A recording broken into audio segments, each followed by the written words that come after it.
I'm gonna beat Chrono Trigger with Only Lucca. But wait! Chrono Trigger expects you to use double and triple text to deal massive damage and break through the game's most powerful enemies. So how am I supposed to defeat the deadly devil donut with only one noodle-armed nerd? Well, strap in. Because Lucca is the only character who's allowed to deal damage, and the other characters will be unable to help her in any way. But of course, the game begins without her, so I start by naming the protagonist Zoro. After I head to the Millennial Fair to play rugby with the beautiful Alvida, sadly, she's sucked into a time vortex, and so too is Zoro soon after. But that's okay because Lucca now shows up. And by Lucca, I of course mean Luffy, queen of the mechanics.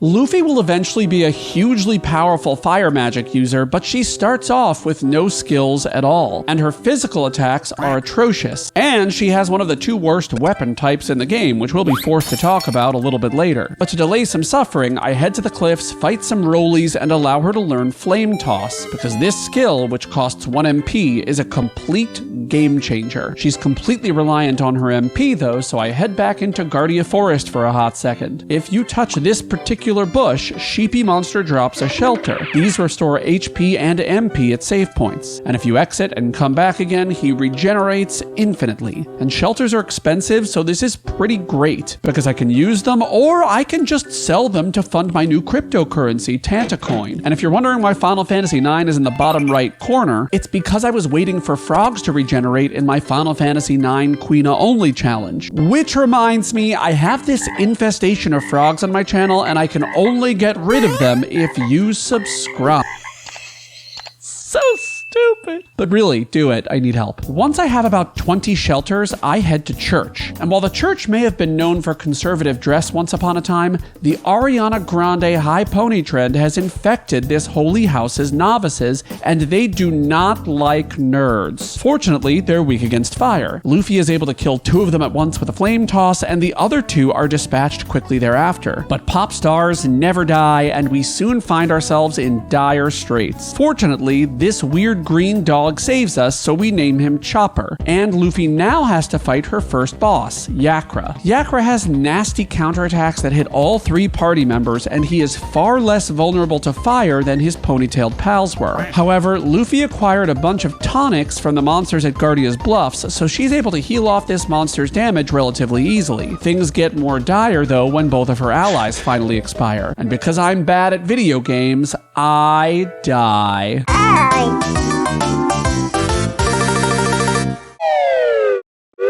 On the second try, though, I play a bit smarter. My allies die, but I make sure to heal Luffy to above 90 HP before attacking. This ensures that if Yakra somehow manages to get off a needle spin and a second attack, Luffy will still survive. And sadly, after using up all of her MP, Luffy's damage is paltry. But still, Luffy pops off and takes out Yakra. This means I can release the Chancellor, rescue Queen Lean, and recover Alvida from her paralyzing paradox. But in a devastating turn of events, after this sweet release, Luffy leaves us and Zoro faces his toughest trial, which coincidentally is an actual trial. Chrono Trigger's world, like our own, has no consequences for being a destructive piece of poo-poo. However, it does have dire consequences for young men who witness princesses getting sucked into the past and who prevent them from fading out of existence. And that consequence is the death penalty. So Zoro waits patiently for 3 days for his execution day to arrive because he's a good little rule follower. But you know who isn't a good little rule follower? Luffy. So she breaks him out of jail and we fight the next boss, the Dragon Tank. And this boss is a problem.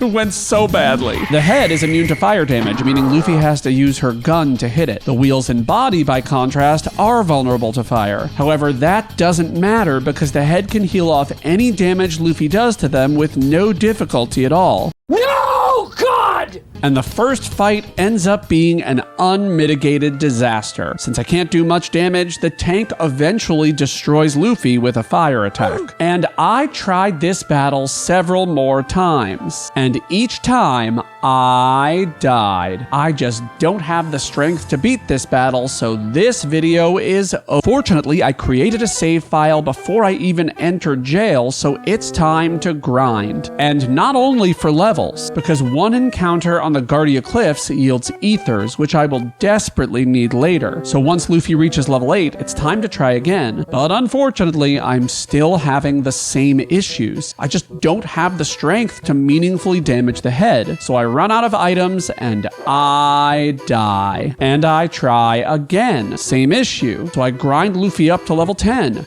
Same issue. And the deaths keep rolling in. But I decide to try one more time, because if I can get critical hits and the tank chooses to destroy Zoro instead of Luffy, I might just barely have enough damage to destroy it. Oh no. Not again. And that is exactly what happens. So once the head goes down, I can use Flame Toss to attack the body and wheels at the same time. As these things often go though, Zoro, who spent the entire battle just lying there like a lazy bum, takes the credit for Luffy's work, stealing the final blow. Men, am I right? But still, we are finally done with this marathon of a boss, so it's time to move on.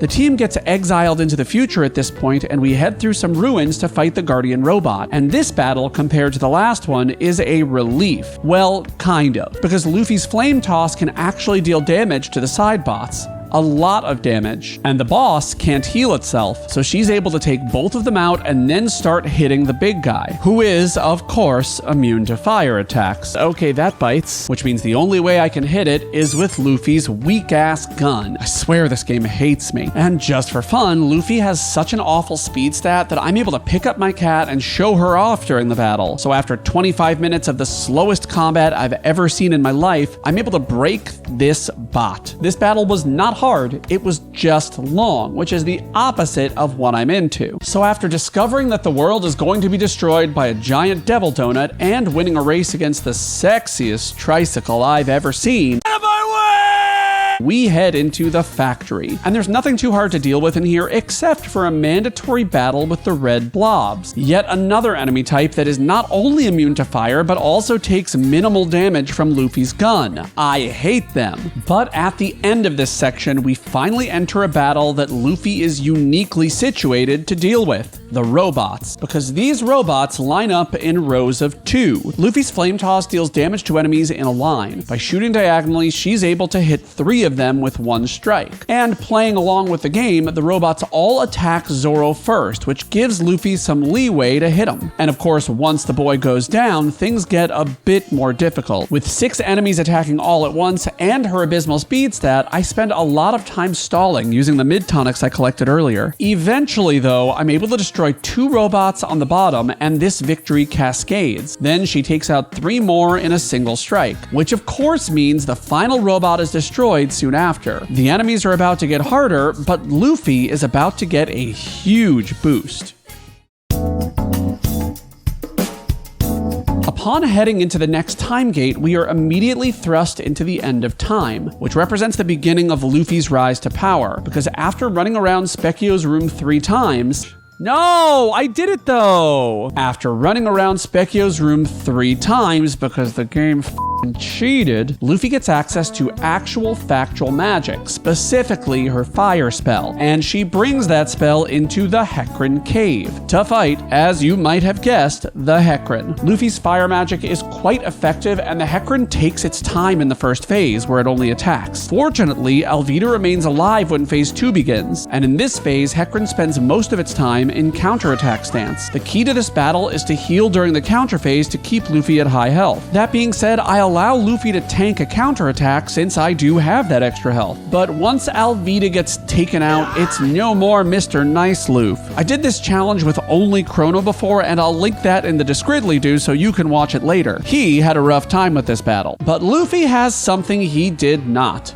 an actual magic defense stat. So once the counter phase ends, she can take 2 cyclones, heal herself, and then weather a physical attack before the counter phase begins again. And she even has the HP to take a counter attack and heal before that phase is done. So she's able to flame, rinse, and repeat, and Hecarim is eventually destroyed. But the Hecarim is just the beginning. If we want to stop the giant devil donut from spreading its toxic frosting across the world, we need to defeat Magus. Is that a bridge too far?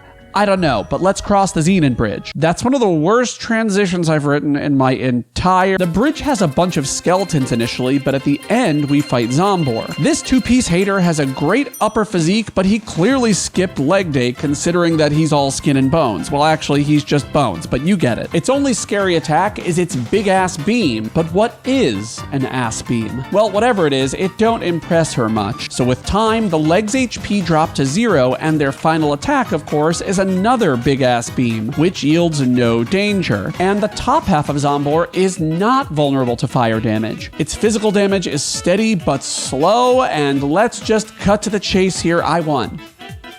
And we have a big win in the Denadoro Mountains. Luffy is the only character with fire magic, which means she's the only one who can burn up the hammers of these ogres. And once they're burned, they're little pussycats. So Luffy's heat takes us all the way to Maza and Mune. In separates, they counterattack with X-Strike and are pretty weak otherwise. Beating the pants off of one of them, though, causes them to combine their pants into one huge monster with no pants at all. And maybe it is the lack of pants, but this guy doesn't seem too bad. It can do a ton of damage with its Yes Indeed attack, which usually is negated by having Chrono use a slash attack, but Luffy doesn't have access to this strategy. However, her high magic defense prevents the battle from being a complete blowout, so by just playing it safe, she's able to burn Masamune to a crisp. This gets us a broken sword, which we need to repair, an all-expenses paid trip back to prehistoric times, and an audience with the gorgeous cave woman Nami.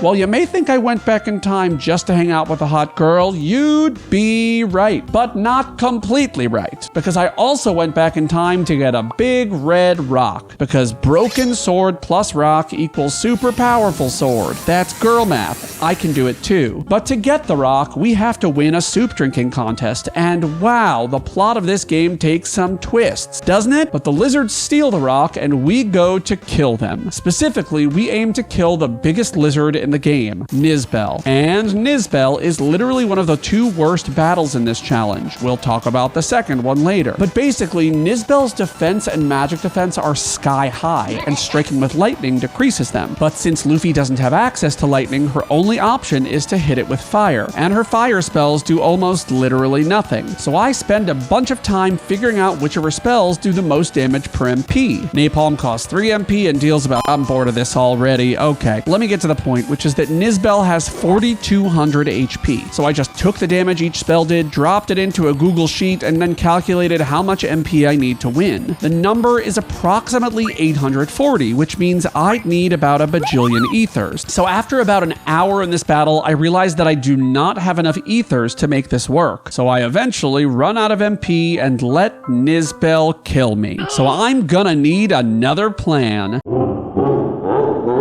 And the brilliant plan I come up with is grinding.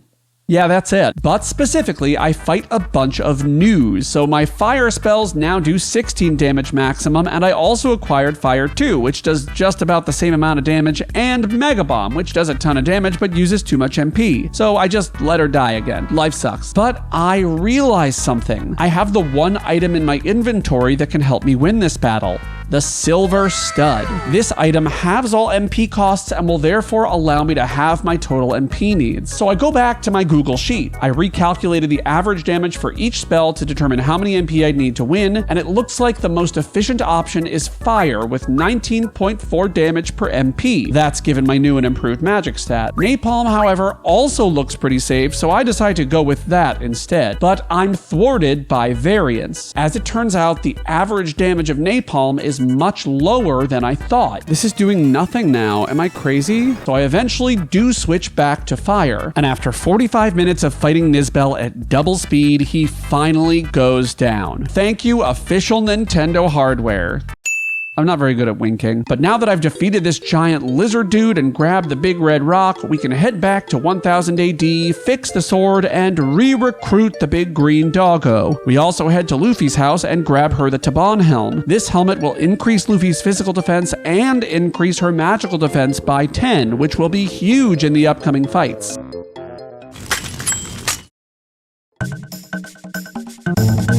Our next destination is Magus' castle, and our first foe there is Slash. And after our latest grind, Mega Bomb is our most efficient course of action. But unfortunately, I miscalculate with my healing, and Slash is able to take out Lucca with 3 attacks in a row. So sad. I'm so sad! And instead of fighting him again, I decide to fight Flea next, because Flea uses fire magic, which Luffy resists. It's pretty easy to weather his attacks and take him out, but then it's time for revenge. And while I would love to pad out this section with a long story, it really comes down to this. Luffy now has the Protect spell, and by using that spell on herself, she can decrease the damage that Slash does and make the battle a lot safer. And this allows me to bomb in his face with napalm. Mischief managed. And then, after heading through Ozzy's gauntlet, Ozzy is our next foe. But he is just a meme battle. We hit the levers, his icy spicy cagey wagey takes a big folly wally, and he's gone. But now it's time for an actually interesting battle, Magus. In the first phase, Magus will attack with an element and then can only be damaged by that element. This means that Luffy needs to wait until he uses fire to strike. And then I can strike back with Mega Bomb, dealing almost 1200 damage. And Luffy only does that twice before Magus catapults into phase 2. And all I need to do in this phase is launch more Mega Bombs at him and pray that his Dark Matter spell doesn't kill me. And with Lucca's monstrous magic defense, it only does 160 damage. And he only gets to use it once because my next Mega Bomb finishes him off, catapulting us back into prehistoric times. So it's pterodactyl time, we ride to the Tyranno lair, and we fight my new sleep paralysis demon, Nizbel's second form. And you might think that I'm gonna have to spend an hour completing this battle too. And you'd be wrong. Oh, he's gonna die. He's not strong against magic.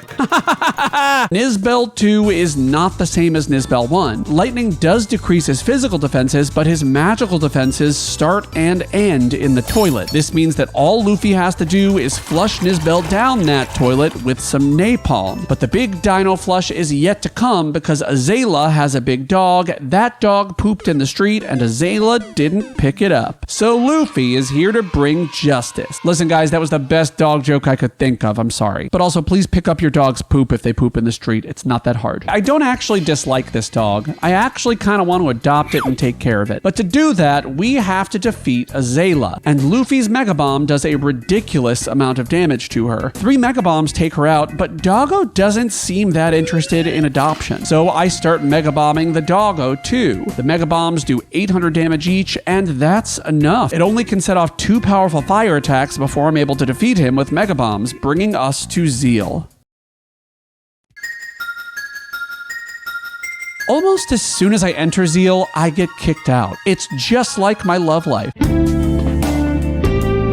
I purposely lose to the Golem boss to save time because we're gonna have to fight 2 of them later anyway. Oh! But after our expulsion, we have some business to attend to. First, I need some elemental absorption gear, so I head to 600 AD, touch some boxes, and then return to 1000 AD to claim their enhanced versions. And then it's on to Mount Woe, because once again, I'm here to stop canine abuse, and this little imp is using his dogs to terrify the mountain's population. And fortunately, Luffy has a special talent that will make this battle a breeze. Hypno Wave. This almost never used skill puts all enemies to sleep, and both doggos are vulnerable to it. This means I can make them snooze and then use Mega Bomb on the blue one. The Mega Bomb does ridiculous damage to it, meaning it only takes 3 bombs to take it out. And given that the red doggo is immune to fire, I elect to just keep the red doggo asleep and Mega Bomb the imp, something I've never tried before. And Luffy's damage is strong enough to take him out relatively quickly. And once he's Instead, the doggo dies too. So all that's left is to climb the mountain and head to our next boss, Giga Gaia. I make sure to equip the red mail on Lucca. It's crucial because Giga Gaia's double hand attack deals big PP fire damage and the red mail absorbs it. Its follow-up shadow attack only does 72 damage to her, so Lucca is effectively immune to what the hands can do. And now she also knows the flare spell, which hits all enemies for a ton of fire damage. This means all I have to do is cast flare over and over and Giga Gaia is eventually destroyed. Leaving the boss, I equip Lucca's Taban vest, which gives her extra speed, and Dalton kidnaps our purple-haired friend Scala. And technically, I guess she's kind of purple everywhere. Yeah. To rescue her, though, we head to the Ocean Palace, but Dalton hopes to trip us up. Dalton only uses Iron Ball, reducing HP by half, so I just flare as much as possible. The only hiccup in this battle is Dalton's final attack, which ironically is actually a burp. This will do a reasonable amount of damage, meaning I just have to be at a reasonable health level to survive it,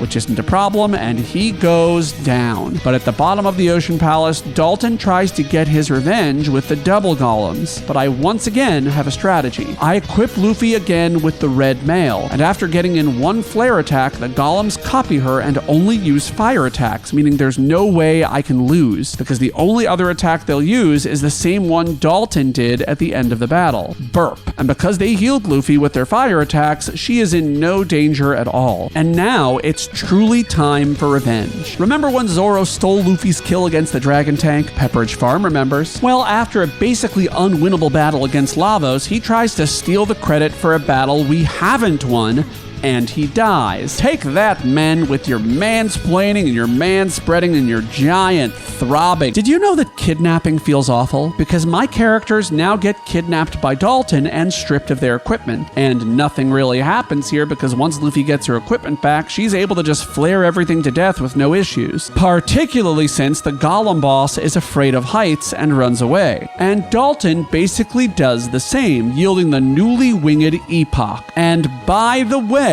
don't buy a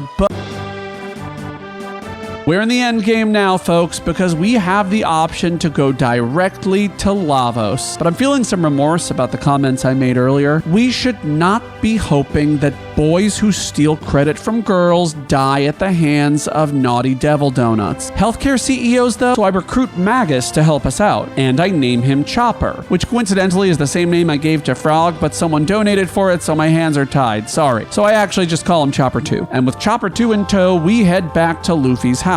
The illustrious seamstress Taban has created the Taban suit, which gives Luffy 3 extra speed. With all the speed tabs plus this suit, she's now up to 12 speed, which coincidentally is Chrono's base speed. And then we go shopping. Specifically, we go shopping for rainbow shells. But on the way, I monkey around a bit too much and I get wrecked. But eventually, we encounter another cute doggo, the Rust Tyranno. Luffy's flare does a ton of damage and the Rust Tyranno's fire breath does nothing to her. It can chew her up to drain her HP, but it can only drain about 300 damage, which is easily healable. So she's able to flare him to death, and we acquire our shiny new shells. Of course, the king in the present is then put on trial for stealing it, once again, revenge, and we get him exonerated. And then we fight the ancestor of our very first boss, Yakra. And as you might guess, we're able to flare him to death within a couple of minutes. And this is hugely important because it nets me the prism dress. While Luffy now loses her additional speed, she gains a ton of defense and a permanent barrier effect, reducing spell damage. Next, I head to the Sun Palace where I fight the Son of Sun. The Son of Sun has 5 flamies around it, and the only way to damage it is to hit a randomly selected flamie. When Luffy attacks a flamie, it will either counter with fire, which she absorbs, or deal damage to the Son of Sun. So she's technically invincible in this battle with the red mail. In a casual run, the easiest way to defeat this monster is to use Flame Toss to hit 2 of them. The real one will never counter, so you can then attack it with other characters. But Luffy isn't fast enough to use Flame Toss and shoot her gun before the Son of Sun switches around its flamie's positions. So I basically end up just guessing by shooting at them. It eventually goes down, yielding the Moonstone and starting up one of my favorite quest lines of any RPG. We head back to 65 million BC to deposit the Sunstone into the Sun Keep. How the Sun Keep got there, I have no idea. And another thing I don't know is what was happening at this point in the stream. Get rid of that boat. Get rid of that boat. Get rid of that boat. Let's not talk about this ever again. Anyway, I give some jerky to this pretty lady. She passes on that generosity to her great-great-great-great-grandson in 1000 AD, and he gives back the moonstone that he stole. But I ask the age-old question. If it's been sitting there for 65 million years already, why does it need like the final 1,000 years? I don't know, but I bring it back to the Sun Shrine anyway and pick it back up in 2300 AD. Then I immediately bring it to Luffy's house to make the Wonder Shot, Luffy's most powerful weapon that is extremely important and that we will need later. We then dash back to the castle so that Melchior can make the prism specs for us, which will massively increase Luffy's damage. And then it's time to rescue Zoro. I fight a giant catbot, earn a free clone from Norstein Beckler, and then head up Death Mountain. With Protect, the Lavos spawn are nothing to Luffy, though they can put her to sleep and confuse her, which is annoying. Fortunately, these status effects aren't dangerous, but they make the battle last an annoyingly long time. But she prevails. We use our newly gained clone to save Zoro from himself, and that son of a bitch betrays us, hugging Alvida even though Luffy is the one that did all the work. But you know what? We care about the Earth and not just our friends that should be in love with us instead of Alvida. So Luffy just needs to defeat the giant fire devil doofy donut and move on with her life. However, without a new hat, we don't stand a chance. So we head to Genodome to get the Vigil hat. This will prevent all status effects. Crucial. And I'll talk about it in just a bit. Because first, we do a quick grind in Genodome to get Luffy some extra HP. But then I crash the ship into Big Donut Boy and we head into the final boss.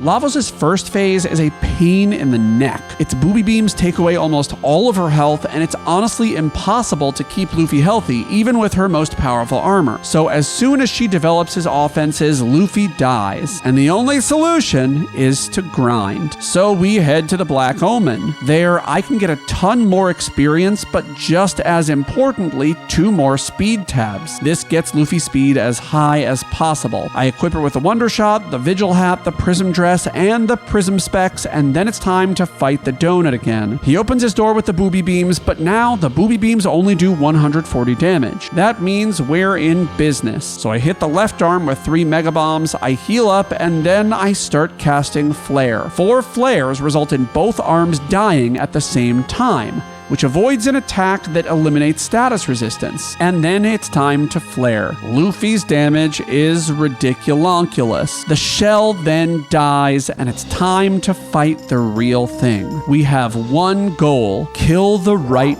bit. Unfortunately, when the left and center bits are alive, the right bit is basically invincible, and the left bit is immune to fire attacks. That means I have to use the Wonder Shot to kill it, and the Wonder Shot does semi-random damage. So it can do an absolutely cataclysmic amount like it does the first time I use it, or it can do almost nothing. But with the left bit dead, the right lowers its defenses. That means it's time to use Flare. This damages both the center and right bit. But eventually, the left bit regenerates, and this is the most dangerous part of the battle. If we don't kill the left bit before it can attack, it will negate Luffy's Vigil Hat, meaning she can be afflicted by status. And the first time it regenerates, I get lucky, scoring 2 huge hits and taking it out right away. This allows her to start spamming Flare, and things are even better than before, because our Flare takes out the center bit. This leaves the right bit a sitting duck, and I cook that duck, casting several flares before it revives both bits. But this time, I'm not so lucky. My first 2 hits don't kill the left bit this time, and it casts Protective Seal, removing my protection. And immediately after killing it, the center bit casts a spell called Spell Random Status. That's a spell that causes a random status effect. So since we're no longer immune to status effect, we are inflicted with a status effect, and that status effect is Stop, which sucks. But we make it through the status effect and heal somehow. The left bit is revived again, and things are looking grim. But I have a plan. I know what I can do. If I can just get 1 flare and that center one dies. No! No! Oh, I was so close! So that's it. Destroyed by a donut. But I try again. And on the second try, I don't use the prism spec, so my damage is much less, and I get taken out by a grand stone. On try number 3, though, it's a whole new world. I get the right bit super close to death, but then the centerpiece goes into berserk mode and bitch slaps Yuffie. But try number 4, that's gonna be... No, it's not. I died to a grand stone. Okay, try number 5. This is the one. The left bit dies, and we are cooking. The left bit is revived, and it gets off protective seal immediately, which is awful. The center bit goes down with the next flare, and I just continue whacking away. But with the center dead, the left and right will use X-Strike to counter. So I kill off the left one, and now the final bit is defenseless, and we cook. On revival, I contend with Grand Stone before I full heal, but then I'm able to flare away the center bit, which puts me in a great spot. On revival, I protect Luffy. A Grand Stone comes down, and I take down the left bit once again. Then it's time to flare. Flare hits for almost 3,300 damage, and the right bit is destroyed. And with it goes the center bit. Lavos is defeated, and Lucca has done it alone. I have a whole bunch of RPG challenges, and you should click this playlist to watch them all. Follow me on social media, subscribe to the channel, and thank you, channel members. See you in the next one. Bye-bye. Bye-bye. No, don't you bye-bye me. Bye-bye. No, don't. No. I say bye-bye. You say hello. Okay? Bye-bye.